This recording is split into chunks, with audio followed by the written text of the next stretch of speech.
Hey YouTube, welcome to the another episode from the database fundamentals series. I will make a small recap of what we have built. It basically in the previous videos we built a web server, basically a design system that has the client request the domain name from to request the the IP address from a domain name system, a DNS, and the DNS sent the IP address back to the client. The client has the IP address of the load balancer. The load balancer makes sure that we handle the loads, handle the loading, and also handle the traffics and make sure that our application is as available as possible. And we have our web tier because basically we have a lot of clients and the client sends too many requests, so basically one server is not optimal, so we have multiple servers, and the load balancer handling the managing the load between them and managing the hashing and managing the availability of all of the web server. And from this side the application looks quite scalable.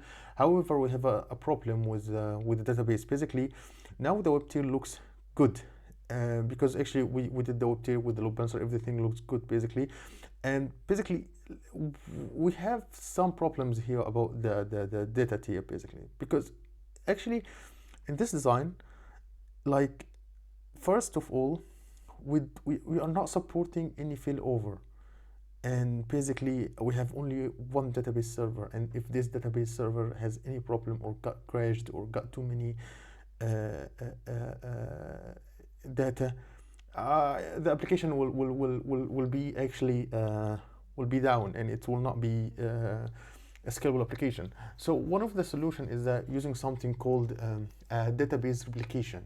Basically, database replication in the process is basically we are copying the data into database into 1 and 3, maybe like 2 or 3 or 4, whatever it will be, into more than one database. So basically we have multiple copies that we store them in multiple database servers. So basically we ensure the availability, the redundancy, and the performance, and also the scalability. And basically the replication can be synchronous or asynchronous, and can be implemented in various ways. One of the most famous ways, and this is what we'll talk about, it's the master slave replications. And on this basically and yeah, and basically when we talk about the adopting this scenario, because what it will look like, basically it will be something like that. We have one database. Let's just copy it. Oh no, no, the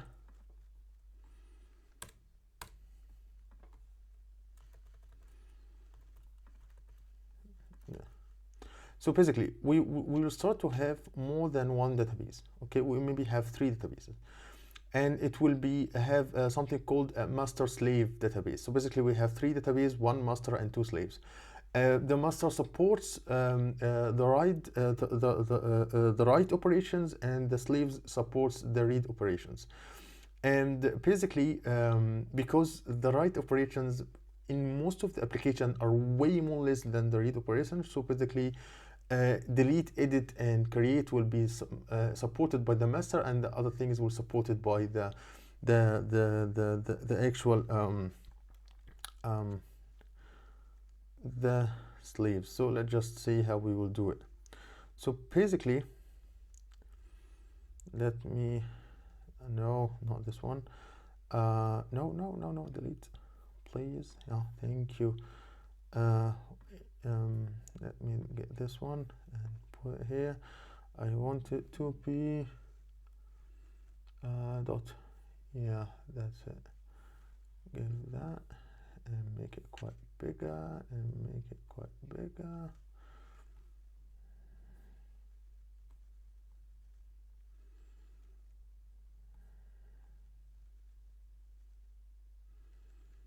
Yeah, okay.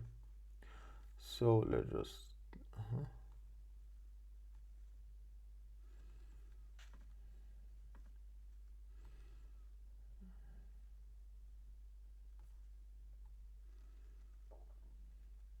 Okay, so basically what we're going to do, so we have a master database. So basically let's just put a text here, and I will call it this one a master.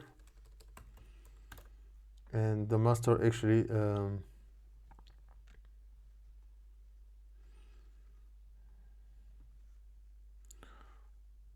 the master supports how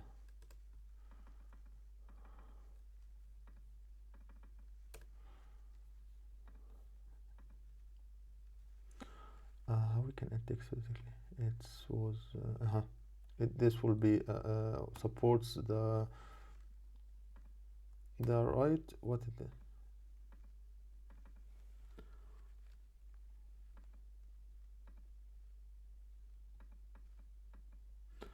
the right,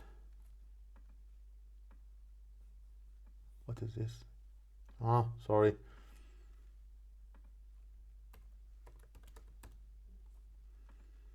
oh, why it's the how it will be support the right operations, and how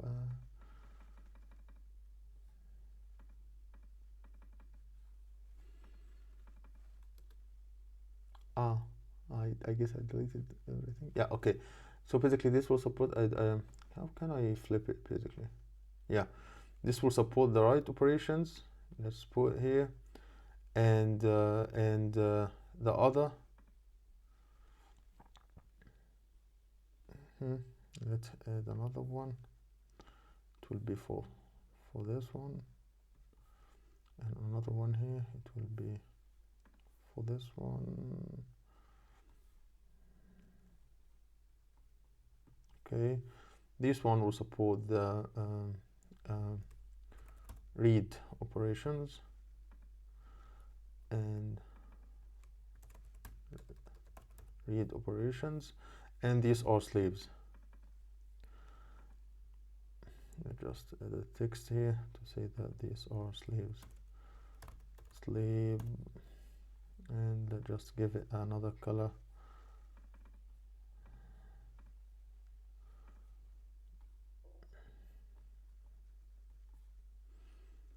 And let's just put this one.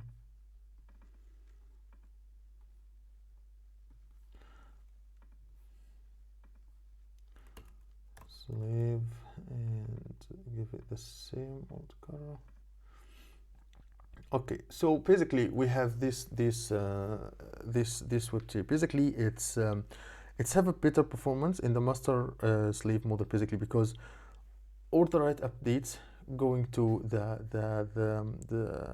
the master slave, and all the read updates go to the slave, to all the write up queries, and all the write requests go to the master, and all the read requests go to the slave, and we can add more slaves if we want. So basically it will be more performance good, it will be better for the performance, because we have, if you run an application that has a lot of read queries, or a lot of read operations, we can just add more slaves, and it will support that. And basically and also by that we increasing the availability, because if one of the let me, yeah, if one of the applications went down, like for example the master went down, we will have a new master. So this could be the new master, and this is will be this and this will be the same slave. It will not have anything different with it.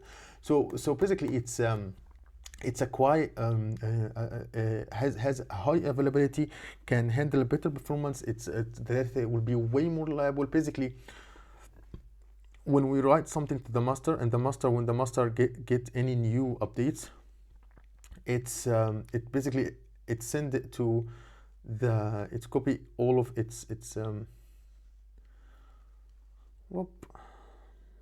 all of its data. Basically it copies them to the slave, so we make sure the slave are up to date. So by this way, basically our data tier is, let's just put in, this is data tier, this is data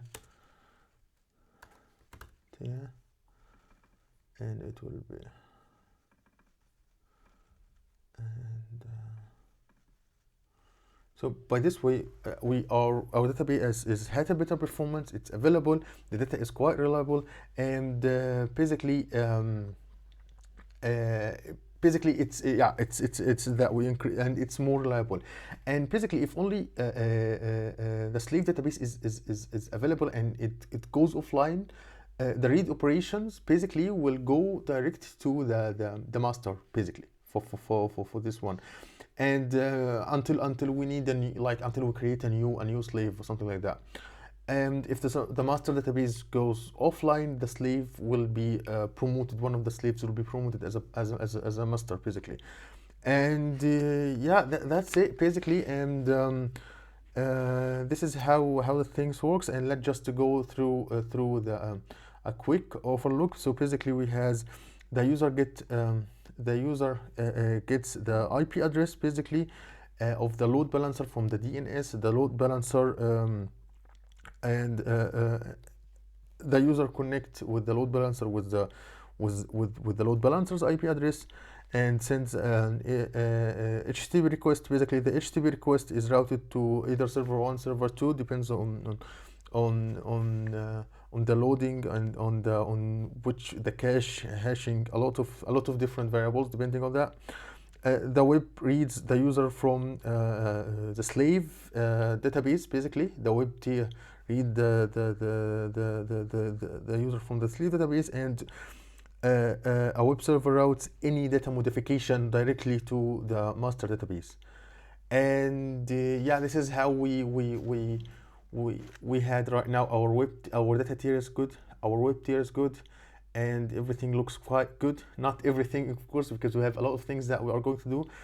And this is it for today's video. Next video we'll talk about the cache and how to improve the latency of our own applications, basically. And yeah, that's it for today's video.